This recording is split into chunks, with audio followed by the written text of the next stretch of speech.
हर topper की कहानी का एक कॉमन चैप्टर, इम्पेटस गुरुकुल। चलिए निमसेट के एक और टॉपर से मिलते हैं, मोहित से, जो कि श्री गंगानगर राजस्थान से हैं और इनका ऑल इंडिया रैंक 84 है। तो मोहित, सबसे पहले 84 रैंक के लिए आपको ढेर सारी शुभकामनाएं। Thank you sir. तो आपकी गाइडेंस की वजह से बन गई। थैंक यू बेटा। मोहित की स्टोरी मैं आपको बताना चाहूंगा, कई बच्चों के लिए बहुत ज्यादा मोटिवेशनल हो सकती है। बहुत सारे जो बच्चे लाइफ में डिसीजन नहीं ले पाते हैं या किसी वजह से ग्रेजुएशन के बाद कई समय तक रुके रहते हैं और फिर उसके बाद सोचते हैं लाइफ में क्या करें, तो ये स्टोरी जो है वो आपको कहीं ना कहीं आपकी लाइफ में लाइफ चेंजिंग होगी। तो मोहित, आप कई लोगों के लिए मैं बताने वाला हूँ कि आने वाले समय में एक आइडियल स्टूडेंट जैसे होंगे, क्योंकि कई बार हमारी कंडीशन ऐसी होती है कि हम डिसीजन नहीं ले पाते या लेट हो जाते हैं। तो मोहित का जो ग्रेजुएशन है वो 21 में हुआ और उसके बाद अभी इन्होंने 84 रैंक ली। हर बार ये दे भी नहीं पाए। तो कई सारी ऐसी चीजें होती हैं जो कि लाइफ में हमें कुछ ना कुछ प्रॉब्लम्स होती है। तो मोहित, मैं चाहूंगा कि आपकी जो इंटायर सक्सेस जर्नी है वो क्या है और किस तरह से आप उसको बताओगे, मतलब क्यों ये सब डिले हुआ, क्या क्या चीजें थी। सर, ग्रेजुएशन 21 में कंप्लीट हो गई थी और मैं आपसे अपने सेकंड ईयर में ही जुड़ गया था। जी। पेन ड्राइव कोर्स से जुड़ा था। पर ज़्यादा प्रिपरेशन नहीं हो पाई थी उस टाइम। इतना ज़्यादा मैं सीरियस भी नहीं था। पर उस टाइम फिर कोरोना आ गया तो उसकी वजह से काफ़ी डीरेल हुई चीज़ें। ठीक है। और ग्रेजुएशन के लास्ट ईयर के साथ प्रिपरेशन करी थी मैंने। और ग्रेजुएशन के लास्ट ईयर में भी एग्ज़ाम दिया था। उस टाइम मेरी 2100 समथिंग रैंक थी। और उसके बाद मैंने 22 में भी एग्ज़ाम दिया और उसमें मेरी 1100 रैंक थी। और फिर 23 का एग्ज़ाम मैं देने नहीं गया था क्योंकि प्रिपरेशन बिल्कुल छूट गई थी एंड टाइम में। डिसकंटिन्यूस मतलब प्रिपरेशन बिल्कुल मेरी रूटीन से चलती थी और बहुत अच्छे से प्रिपरेशन होती थी। पर लास्ट के एक दो महीने में आके कुछ ना कुछ बैकलॉग हो जाता था और उस बैकलॉग को कवर नहीं कर पाता था और उस चक्कर में मेरी प्रिपरेशन छूट जाती थी। तो दो तीन बार, हर बार ऐसा ही कुछ हुआ। और 23 में भी ऐसा ही हुआ, प्रिपरेशन बिल्कुल नहीं थी तो मैंने एग्जाम दिया भी नहीं। 24 में फिर मैं सेल्फ प्रिपरेशन करने लगा कि डायरेक्ट जॉब वगैरह के लिए प्रिपेयर करते हैं। तो उसमें भी कोई मतलब बहुत अच्छी कोई सक्सेस नहीं मिली। तो फिर फाइनली मैंने खुद ने डिसाइड किया कि फाइनल अब हो गया, गैप तो काफी हो गया है। पर फाइनली मैंने अभी इस बार प्रिपरेशन करी। मैंने जून अगस्त से प्रिपरेशन शुरू कर ली थी। और इस बार भी मेरी प्रिपरेशन बिल्कुल मतलब अप डाउन में रही है, बिल्कुल कंसिस्टेंट नहीं रही है। ट्रिग्नोमेट्री जो थी वो बिल्कुल बैकलॉग थी मेरी। मेरे को डेंगू हो गया था ओके। और हॉस्पिटलाइज भी हो गया था। तो पूरी ट्रिग्नोमेट्री मैंने बैकलॉग में कवर करी है। हालांकि पहले पढ़ा हुआ था तो उसका बेनिफिट था, पर पूरी बैकलॉग में कवर करी। और जनवरी में थोड़ी तबीयत ठीक हो गई और ट्रिग्नोमेट्री जनवरी तक बैकलॉग कवर कर लिया मैंने। जनवरी 1 जनवरी से प्रॉपर पढ़ाई शुरू करी और सीयूईटी के एग्जाम तक बिल्कुल प्रॉपर पढ़ाई करी मैंने। बिल्कुल मतलब अच्छे से सीयूईटी भी मैंने साथ में प्रिपेयर कर लिया था क्योंकि आप कहते थे कि कोई ज्यादा फर्क नहीं है सिलेबस का, कंप्यूटर का थोड़ा बहुत फर्क है और वो आगे पोस्ट ग्रेजुएशन में काम आएगा। तो मैंने वो भी पढ़ लिया साथ में और उसमें भी काफी अच्छे मार्क्स आ गए थे। वो तो मैंने आपको स्कोर भेजा नहीं, लेट भेजा था क्योंकि मैं उसके रिलेटेड ज्यादा उलझना नहीं चाहता था, नेमसेट पे फोकस रहना चाहता था। तो उसके बाद सीयूईटी के एग्जाम के बाद में फिर से डीरेल हो गया सब कुछ। बिल्कुल मतलब एकदम डिसकंटिन्यूस हो गया सिस्टम, कभी टेस्ट भी नहीं दे पा रहा था बहुत बार तो। पर फिर से मैंने मतलब छोड़ा नहीं इस बार। जैसे पिछली बार हमेशा हो जाता था मेरे साथ, इस बार मैंने छोड़ा नहीं। जितना कर पा रहा था कर लिया। चाहे हालांकि लास्ट में जैसे आपने कहा था शीट्स वगैरह कर लो या टेस्ट वगैरह जो आपने दे रखे हैं उनके एनालिसिस कर लो, उसका भी मेरे पास टाइम नहीं बचा था इतना। मतलब सीयूटी के एग्जाम के बाद मतलब डीरेल हो गया था। तो उसके बाद मैंने जो ब्लैंक पेज रिवीजन थी सिर्फ वो करी, 3 4 बार कर ली। कोई शीट वगैरह कवर नहीं करी। हालांकि मैंने पीवाईक्यू भी कवर नहीं कर पाया मैं, पिछले साल के एग्जाम भी कवर नहीं कर पाया और सिर्फ ब्लैंक पेज रिवीजन करके गया था और उसी के दम पे पेपर दिया। और एक दिन पहले गया था एग्जाम में, 7 तारीख को मैं दिल्ली पहुंच गया। सुबह निकला, दोपहर को पहुंचा, बहुत ज्यादा गर्मी थी उस दिन। और एकदम से वहां से निकल के मेट्रो में गया तो वो सर्द गर्म हो गया, मेरे को बुखार चढ़ गई। ठीक है। और उसके बाद फिर मैं बुखार में था, मतलब बिल्कुल बुखार थी। ऐसे लग रहा था कि पेपर गया हाथ से। पर टैबलेट वगैरह ली। मेरे पेरेंट्स ने मतलब काफी मेरे को मोटिवेट किया कि जैसा हो पा रहा है कर लो, जितना कर पा रहे हो। तो टैबलेट लेके मैं एग्जाम देने गया और उसमें टैबलेट लेने का बुखार तो नहीं रही, पर नुकसान ही हुआ कि एक्टिवनेस बिल्कुल डाउन हो गई, एनर्जी लेवल लगभग लो गया। 30-40%। हाँ, हाँ। एक्टिवनेस नहीं थी। जो N पाई + पाई/4 वाला क्वेश्चन था जिसमें मेरे को पेन उठाने की जरूरत नहीं थी, वो भी मैं गलत करके आया। तो मतलब एक्टिवनेस बिल्कुल डाउन हो गई थी। और फिर भी मतलब जैसे तैसे कर लिया। और एग्जाम में इसका एक बेनिफिट भी हुआ एक्टिवनेस डाउन होने का, कि हड़बड़ाहट बिल्कुल नहीं थी, बिल्कुल ओके। प्रेशर नहीं था, बिल्कुल टेंशन नहीं थी, बिल्कुल हम्म। आराम से एग्जाम किया। और हम्म। 40 मिनट कब निकल के पता भी नहीं चला मेरे को। हम्म। उसके बाद मैथ्स कंप्लीट किया, उसके बाद मैथ्स को साइड कर दिया कि हो गया बस, अब रीजनिंग पे फोकस करो। रीजनिंग में मेरा थोड़ा सा कमांड अच्छा था, तो मैंने रीजनिंग पे फोकस किया, अच्छे से हम्म। किया। हालांकि उसमें कुछ क्वेश्चन में उलझ गया, मतलब वैसे जो निमसेट ने सॉल्यूशन दिए उस हिसाब से थोड़े ऊपर नीचे हो गए। पर बाकी मतलब रीजनिंग अच्छा गया। और रीजनिंग कंप्लीट होते रीजनिंग को भी छोड़ दिया कि हो गया, उसको साइड में कर दो। उसके बाद कंप्यूटर में गया, कंप्यूटर का बिल्कुल अलग था। क्वेश्चंस जो आए थे काफी अलग थे, रेगुलर जो हम हम्म। कर रहे थे वो नहीं आ रहे थे। रेगुलर कंप्यूटर के क्वेश्चंस में 100+ मेरे स्कोर आ रहा था। पर उसमें फिर किया मैंने, कंप्यूटर का जितना कर पाया किया। कंप्यूटर में मेरे को लग रहा था कि स्कोर डाउन जाएगा, पर कंप्यूटर काफी सेव कर गया मेरे को। 82.5 मार्क्स बन गए, 15 किए थे, एक गलत हुआ, तो बहुत अच्छे उसमें मार्क्स काफी बने हुए हैं। बोनस रहा। हम्म। हाँ, उसमें काफी अच्छा बोनस बना। और इंग्लिश में तो जैसे हमेशा तुक्के मार के या जैसे भी करते थे वो कर लिए। 8 किए थे, 4 सही हो गए, 4 गलत हो गए। तो कमा लिया कुछ ना कुछ, तो जो मैं ये, बोलता था अगर इंग्लिश में नेट राइट हो रहे हैं तो कोई नुकसान नहीं है। हाँ, वो नेट राइट हो रहे थे, 12 मार्क्स गेन कर गया उसके अंदर। और ओवरऑल कितना स्कोर रहा?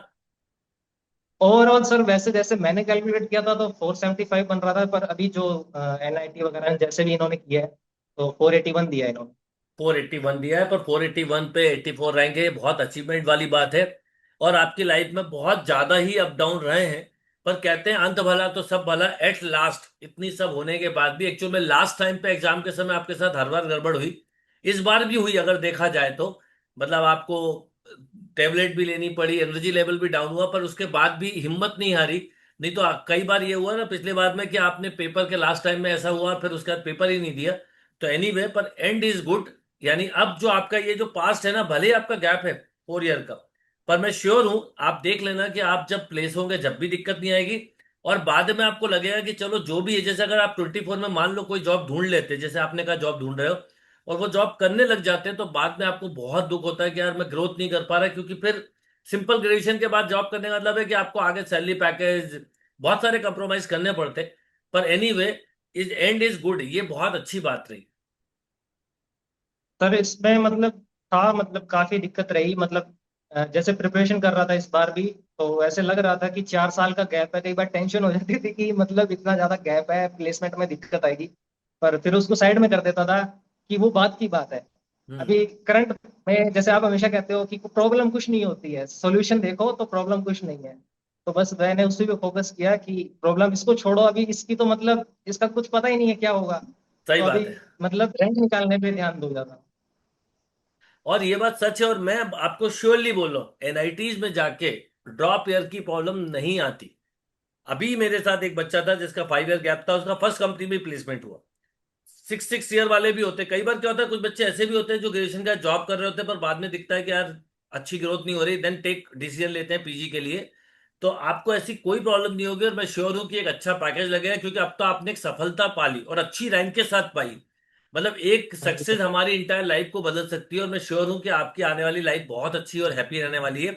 अब मोहित, मैं एक चीज जानना चाहूंगा, क्योंकि आपकी लाइफ में बहुत अप डाउन रहे, आप अपने हाँ जी। जूनियर्स को क्या मैसेज दोगे, स्पेशली वो बच्चे जो ड्रॉप लेने से डरते हैं या सेकंड ड्रॉप लेने से डरते हैं? क्योंकि मैं बोलता हूँ जीवन का वो साल मत बचाओ जो अगले 50 साल बनाने वाला है।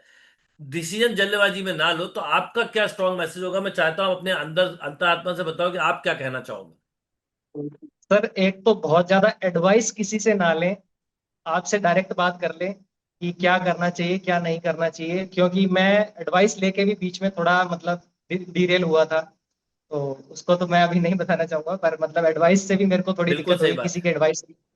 और दूसरी चीज कि कभी गिव अप मत करें। जैसे मेरा लास्ट में बहुत ज्यादा डिरेल हो गया था, अगर मैं गिव अप करता तो मैं सिलेक्शन से भी बाहर होता। 84 सही रैंक तो बात है। बहुत दूर की बात। बिल्कुल तो सही बात है। गिव अप नहीं किया, जितना कर सकता था, जितना कर सकता था मैं प्री वाई क्यू नहीं कर पाया, मैं शीट्स को भी कवर नहीं कर पाया, मैंने सिर्फ ब्लैंक पेज रिवीजन करके गया और उसके दम पे भी मतलब निकाल पाया, क्वेश्चन कर पाया। तो ये एक चीज कहना चाहूंगा कि गिव अप कभी ना करें, और दूसरी, बैकलॉग कभी ना होने दें।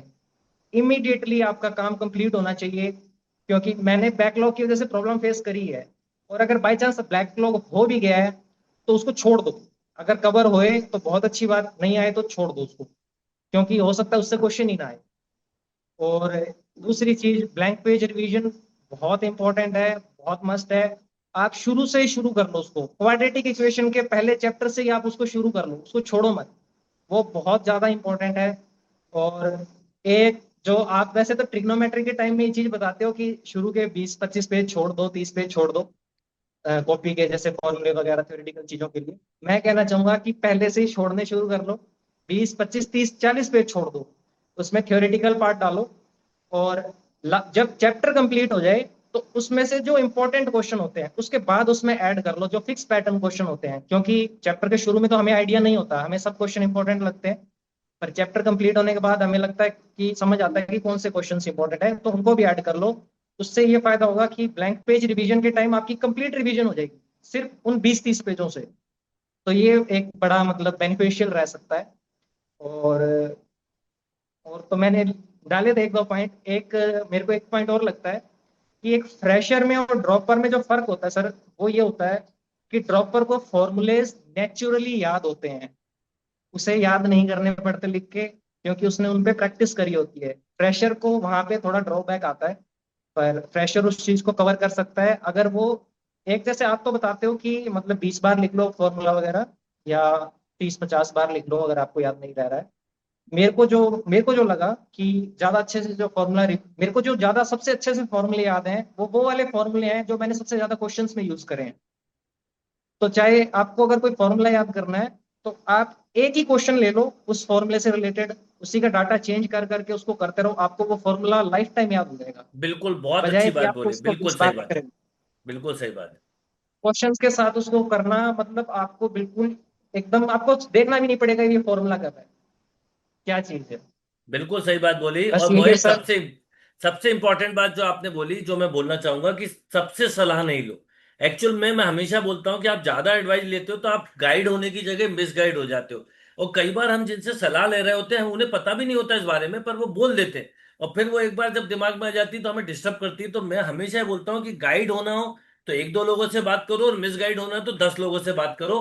ये बहुत अच्छी एडवाइस दी। इसके अलावा जो आपने ब्लैंक पेज का कंसेप्ट बताया, मैंने हर बच्चे को बोला ब्लैंक पेज मतलब होता है बेटा कि आप जो पढ़ो उसको बिना बुक खोले लिखो, उससे आपकी हमेशा रिवीजन होगी। तो मोहित, बहुत सारी इंपॉर्टेंट बातें बताई। अभी तो खैर आप भोपाल भी आओगे, अवार्ड फंक्शन में मिलोगे, और भी बच्चों को हाँ मैसेज जी सर। दोगे, तो एक शॉर्ट इंटरव्यू है। तो once again all the best and congratulation. Thank you sir. नमस्कार जी, बहुत बहुत बधाई हो आपको। आपको भी सर, आपका स्टूडेंट है। जी जी, thank you, thank you, thank you so much. और मोहित की लाइफ के तो बहुत सारे स्ट्रगल रहे हैं जो आपने देखे हैं, काफी समय से देख रहे होंगे। तो आप ये, क्योंकि कभी कभी परेशान भी होता होगा, कभी कभी बहुत सारी चीजें हैं, तो आप बताने चाहेंगे कुछ मोहित के बारे में? मोहित ने कभी पढ़ने के लिए कभी परेशान नहीं किया सर, बस अभी इसी टाइम में इसी कोर्स में इसको थोड़ी दिक्कत हुई है, वो मालिक की मर्जी है क्या है। सही बात है। आपने तो बहुत जी अच्छी मेहनत कराई है, मैं देखती हूँ गिरती गिरती देखती रहती हूँ, अच्छी मेहनत कराई है इसने भी की है, पर जो समय से पहले कुछ नहीं लिखा, बस ये कहना था। जी जी, बिल्कुल सच बात है। अब आपने अच्छी मेहनत कराई, आपके आशीर्वाद और सबके बड़ों के आशीर्वाद से अच्छा स्कोर हो गया, अच्छा रैंक हो गया। जी, थैंक यू आगे भी सो अच्छा मच। होगा, यही बहुत यही बहुत बधाई हो बधाई। आपकी। जी पाप उसके पापा से बात करो। मेरे फादर से। जी नमस्कार, बहुत बहुत बधाई हो आपको। आपको भी बात। Thank you, thank you. Mohit का काफी लंबा स्ट्रगल पीरियड रहा है, पर बोलते हैं अंत भला तो सब भला, और अंत इसका बहुत बहुत अच्छी रैंक के साथ इसका सिलेक्शन हुआ है। तो बहुत खुशी की बात है। आप कैसा फील कर रहे हैं आप? बहुत अच्छा कर रहे हैं। जी समय जी। तो बहुत लंबा हो गया था, पर अच्छा लग रहा है। टाइम हो गया हमें इंतजार करते हुए। जी जी, अब अच्छा आप लग रहा लोगों से मुलाकात होगी भोपाल जब आप आएंगे तो। है, बात यही जी। रहेगा। चलने आए बात। अच्छा जी। ठीक, ठीक है जी, बहुत बहुत बधाई आपको। Thank you.